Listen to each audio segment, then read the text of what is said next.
What if you could run past a line on the ground and win $1 million? But there are 11 warriors that are allowed to stop and tackle you with all their might. Would you go for it? Well, welcome to the NFL. But here's the catch. If you make even a slight mistake, they're gonna erase you. Before the flags flew and rules softened, stepping on the field meant putting your life on the line. Football has always been a game of inches. Play by play, 1 inch at a time, to fight out of hell. These aren't just football players, they're killers. These men would fight, lose fingers, and die for that inch. Do anything to win. What would you do for that inch? Defense didn't just slow opponents, it broke them. Every snap was a statement of total control by the scariest players the NFL has ever seen. You've heard the term football tough, but what does that actually mean? Before the NFL was a billion-dollar brand built on fantasy stats and quarterback safety, it was a battlefield. A cold, muddy, unforgiving warzone where men didn't just play football, they survived it. In the early NFL glory days, defense wasn't just a phase of the game, it was a form of punishment. The gridiron. Smoke in the air, steel in every hit. Tackles weren't just measured in yards, they were measured in silence. This story isn't just about who had the most sacks or total tackles. This is about losing to fear.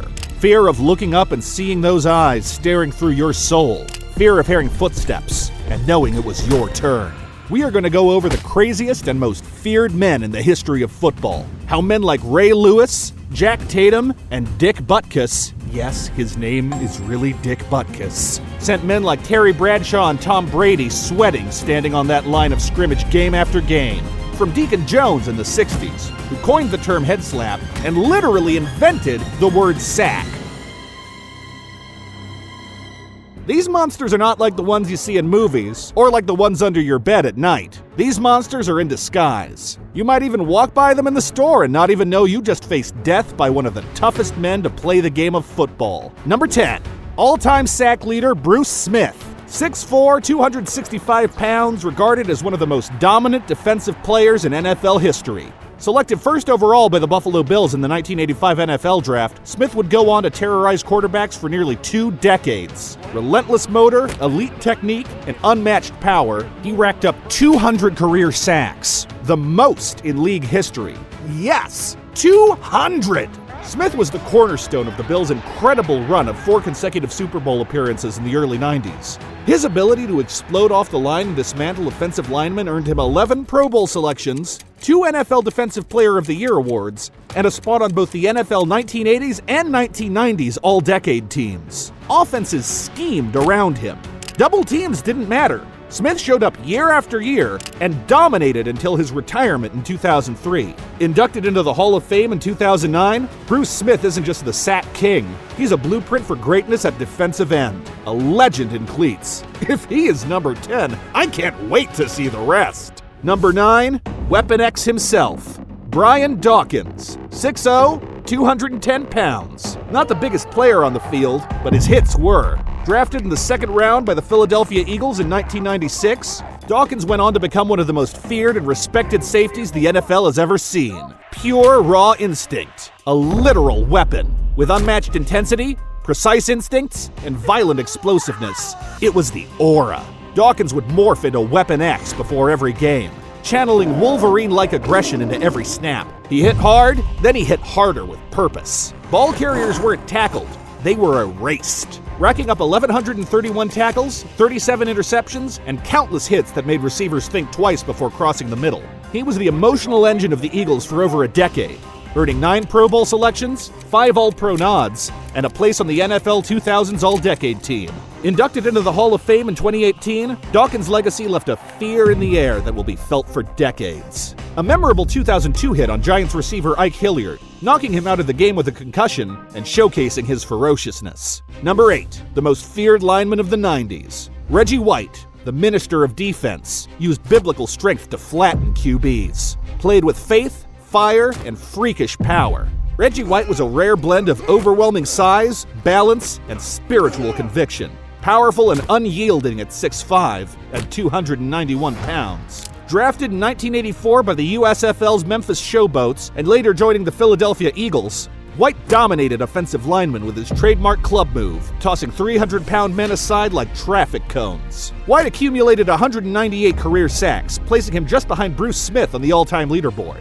13 Pro Bowls, earned 8 first-team All-Pro honors, and was named NFL Defensive Player of the Year twice. He anchored the Packers' Super Bowl 31 defense and became a defining figure of 1990s football. Played with a quiet menace. He didn't need trash talk. His game spoke for itself. Linemen respected him, quarterbacks feared him. His combination of grace and raw might made him a nightmare matchup on every snap. Inducted into the Hall of Fame in 2006, Reggie White remains the gold standard for his defensive line play. A true titan of the trenches, his leadership was a force of nature, known for his overwhelming good sportsmanship. After he crushes you, of course. Number 7, Deacon Jones, creator of the term sack and the head slap sack.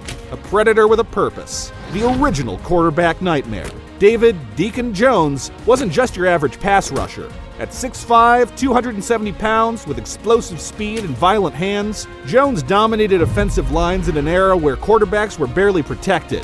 Playing from 1961 to 1974, mostly with the Los Angeles Rams, coining the term sack because it was like laying waste to a city. The league didn't even track sacks until after he retired, but unofficially, he totaled over 173.5 in his career. What set Jones apart was his signature move, the head slap.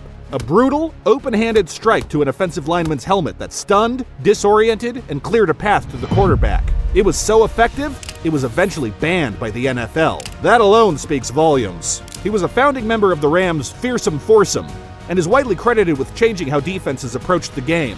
8-time Pro Bowler, 5-time first-team All-Pro, and named to both the NFL 75th and 100th anniversary all-time teams. Inducted into the Hall of Fame in 1980, Deacon Jones wasn't just dominant as a lineman, a career filled with era-defining violence in cleats that rewrote the rulebook. Number 6, Ronnie Lott. Sacrificed a finger to keep playing. Played like a demon in shoulder pads. Ronnie Lott brought fear to the backfield, a physical statement every down. A bold, physical presence who redefined what it meant to patrol the back end of a defense. Drafted by the San Francisco 49ers in 1981, Lott came into the league like a missile with a mission. His hits were violent, but clean. Ball carriers demolished and ghosted. Wide receivers learned quickly, don't cross the middle unless you're willing to pay the toll. In his 14-year career, he earned 10 Pro Bowl selections, 8 All-Pro honors, and helped lead the 49ers to 4 Super Bowl titles. What truly set Lott apart was his uncompromising toughness. In 1985, rather than miss time due to a crushed finger, he had the tip surgically amputated.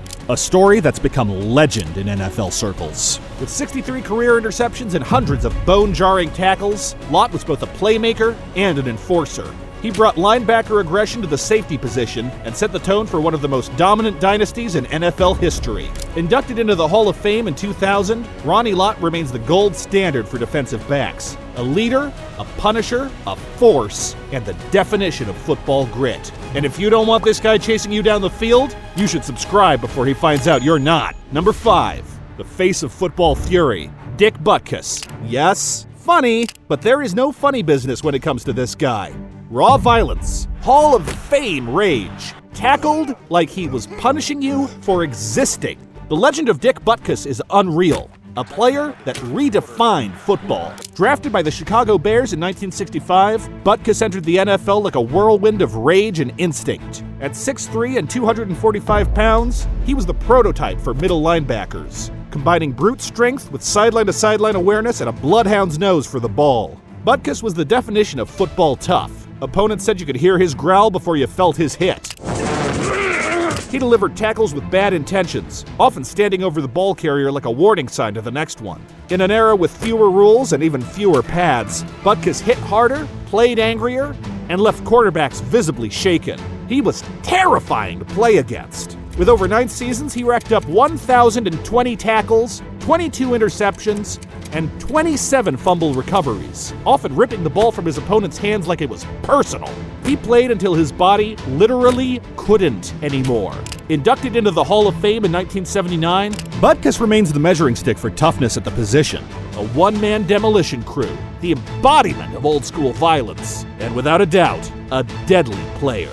Number 4, the NFL's most feared enforcer, Hardy Brown. Hardy the Hatchet. knocked out 5 players in one game. The shoulder strike assassin from the 50s. Straight up dangerous. Got his name because of his signature shoulder strike. A brutal, perfectly timed hit that looked like a hatchet blow. Hardy Brown, a linebacker in the 1950s, was renowned for his devastating shoulder tackles that left opponents dazed or unconscious. Standing 6 feet tall and weighing 193 pounds, Brown's signature move involved a powerful shoulder thrust aimed under the opponent's chin, often resulting in severe injuries. His aggressive style led the Los Angeles Rams placing a $500 bounty on him, aiming to remove him from games. Officials even inspected his shoulder pads, suspecting hidden reinforcements, but found none. Brown's violence on the field didn't come from nowhere. It was born in blood and abandonment. At just 4 years old, he witnessed his father's murder right in front of him, a moment that shattered any sense of childhood innocence. Not long after, he and his siblings were placed in the Methodist Children's Home in Waco, Texas, a place where survival was instinct, not sentiment. Hardy didn't grow up around affection. He grew up around hard edges and quiet rage, a pain and loneliness that followed him onto the field. Every hit wasn't just about stopping a play. It was about releasing something deeper. Football became the one place where he could hit back at a world that hit him first. And for Hardy Brown, violence wasn't a strategy, it was therapy. These experiences contributed to his fierce and feared on-field persona. They didn't count tackles or sacks when he played, but his infamy to many that know him left behind a legacy as one of the most formidable players in NFL history. Number 3, LT, the great Lawrence Taylor. Some say the most feared defender in football history. When he hit the NFL in 1981, it was like dropping a wild animal into a chess match. Everything changed. Before LT, linebackers reacted. After LT, they attacked. He knew not to wait for the play to come to him, and instead exploded into it. Fast, vicious, unpredictable. Every snap felt like it might be his next highlight or someone else's nightmare. Taylor wasn't just playing football, he was hunting. And when he got there, it was violent, sudden, and personal. By the time his career was done, Taylor had racked up 132.5 sacks, 2 Super Bowl rings, and 3 Defensive Player of the Year awards. But LT violence was instinct, speed, and pure chaos wrapped into a Giants jersey. His 1986 MVP season was the kind of dominance you just don't see from a defender. Not built to follow rules, built to break the game. But numbers don't capture the fear. Players knew when LT was on the field. Quarterbacks threw early, linemen prayed for help. Coaches had to rewrite their playbooks, because whatever plan they had, Taylor would break it. He once shattered Joe Theismann's leg in a moment so brutal, it still haunts NFL history. Number 2, the assassin. Jack Tatum and the Soul Patrol. Paralyzed a man. Didn't apologize. Set the bar for fear in the secondary. Jack Tatum was a walking consequence. Suited up in silver and black for the Oakland Raiders in 1971, he delivered a brand of football that felt more like warfare. At just 5'10", Tatum packed a presence bigger than any stadium. His nickname wasn't marketing hype, it was the truth. Every time the ball went airborne, you could feel the anxiety ripple across the offense. Was he trying to break up the play or trying to break up the opponent? But Tatum wasn't alone. He created the foundation of the Soul Patrol, a secondary unit that brought intimidation to an art form. With George Atkinson, Willie Brown, and Skip Thomas at his side, they turned the deep field into a danger zone. Receivers feared going across the middle not because of coverage, because of impact. That era didn't have targeting rules or concussion protocols. It had Jack Tatum and a cold reminder, enter at your own risk. His most infamous moment came in 1978, when he collided with Darryl Stingley, leaving the Patriots receiver paralyzed. There was no flag, no penalty, just raw devastation. Tatum never apologized. That was his game, the game of football. He wasn't the biggest, but he made people disappear. The Soul Patrol didn't just protect the end zone, they policed the entire field. And Tatum, he was the leader, the judge, jury, and executioner all at once. A legend forged not in numbers, but in fear. Number 1, the toughest men in football might be the ones getting hit. This brings us to number 1. The final name on our list of football's toughest. But today, it's not one of the hitters we honor, it's the ones who get hit, the quarterbacks. The men who stand tall in the pocket, knowing they're about to get crushed, and still deliver the throw. The ones who don't flinch when chaos closes in. And at the top of that mountain, Aaron Rodgers. As of April 9th, 2025, Rodgers officially holds the record for the most times sacked in NFL history. 571. That's 571. collisions with giants. 571 moments where pain was guaranteed and quitting wasn't an option. He's outlasted everyone, even Tom Brady, who once held the mark with 565 sacks. Russell Wilson is right there with 560. Ben Roethlisberger, 554. Brett Favre, 525. Remember this as a list of quarterbacks who refuse to go down in more ways than one. Could you imagine getting hit that many times by these monsters? These aren't just franchise leaders, they're survivors. They've been blindsided, folded, driven into frozen turf, and kept coming back. Rodgers especially, known for playing behind banged-up lines, still made magic happen. So yes, the legends of defense are unforgettable, but the toughest men in football? Sometimes they're the ones taking the punishment and getting back up anyway. No complaints, no fear, just toughness in its purest form.